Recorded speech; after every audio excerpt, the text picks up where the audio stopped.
Today I'm going to talk about my favorite game mechanism in Seven Wonders Duel, which I got the chance to play for the first time this past weekend and absolutely loved it. I can't wait to play again. I really enjoy Seven Wonders, and I was kind of hesitant about Seven Wonders Duel. I don't play a lot of two-player games, and the draft in it is very different. You don't have concealed information like you do in Seven Wonders. It's all out on the table, which I'll get to in a second. But it really blew me away. It's an amazing game. And I just can't wait to play again.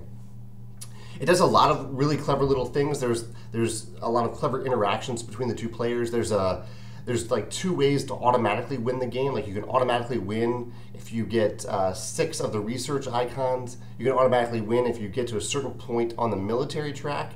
And so there's this constant tension between players in those two aspects. Also, in the economy of the game, whenever you there's complete freedom as to like when you buy resources, you buy them from the general market. But if the other player, like if I want to buy a stone because I don't have a stone, and the other player has a stone, then that affects the cost that I played in the market. So there's this passive interaction there between players, as well as the more direct interaction on the board. And in Seven Wonders, one of the neat things if you played Seven Wonders is when you build a building, it might make a future building free, and it's done through text in Seven Wonders. In Seven Wonders Duel, there are little icons, little white icons that kind of cue you in, and they're just easier to see from across the table since all the information is on the table, which is just a clever graphic design choice. But my favorite game mechanism overall, among all these things in Seven Wonders Duel, is probably the most obvious one, which is the thing that I was hesitant about really, which is that all the cards are on the table.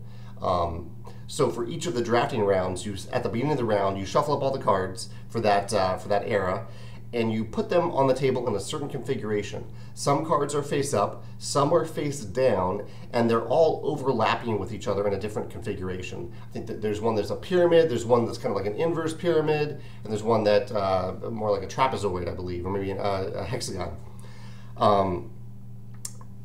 And this layout is just incredible when you're playing a two-player game, and it might be incredible when you're playing if there was a multiplayer version of this, 3 or 4 player version, or a game that uses this mechanism. But particularly in a two-player game, the key aspect of this mechanism that makes it so interesting is that you can only buy cards that don't have any other cards overlapping on top of them.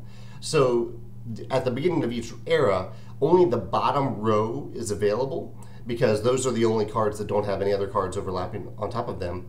And as soon as you start to buy those cards, and sometimes it takes 2 cards, you reveal, you make other cards more accessible for the first time. So if I'm removing one card, then all of a sudden another card no longer has any cards overlapping on top of it, so it's eligible to buy.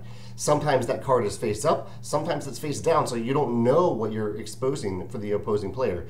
And that's the key. When I take a card, it will most likely make some card accessible for my opponent. And I know that they're the only opponent. I know exactly what they have in their tableau, and I know how it's going to help them if I do that. So it just leads to a ton of interesting decisions as to, do I take this one card, which is going to give them access to that military card that I know they want, or do I take another card? And you always have to take a card in Seven Wonders Duel. You always have to take a card. There are different things you can do with it, but you always have to take one of those cards. Do I take another card, and that maybe makes a face-down card accessible, so I don't know what my opponent is going to get, but I know that I'm hoping for something, and so do I give them the certain thing that I don't want them to have, or do I risk giving them the uncertain thing that maybe I really want for myself? It's almost tough to explain how great this tension is, so I'd highly suggest that you play the game. It's not a very expensive game, so it's definitely accessible to buy.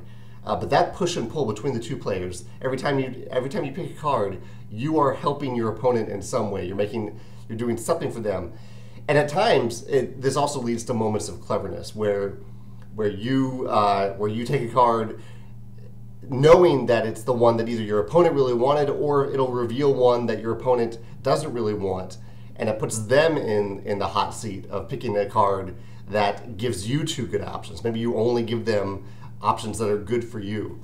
There's brilliant moments of cleverness there too. I love this. Now that I've played it, I love this overlapping card mechanism. I'd love to see it in more games, or know about more games that you can recommend that use this mechanism. I'd love to hear about that in the comments if you have any suggestions. So it's a very specific niche of games. I'm really not sure if any other games use this mechanism, but if you have any suggestions or any things that you love about Seven Wonders Duel, I'd love to hear about them in the comments. Thanks.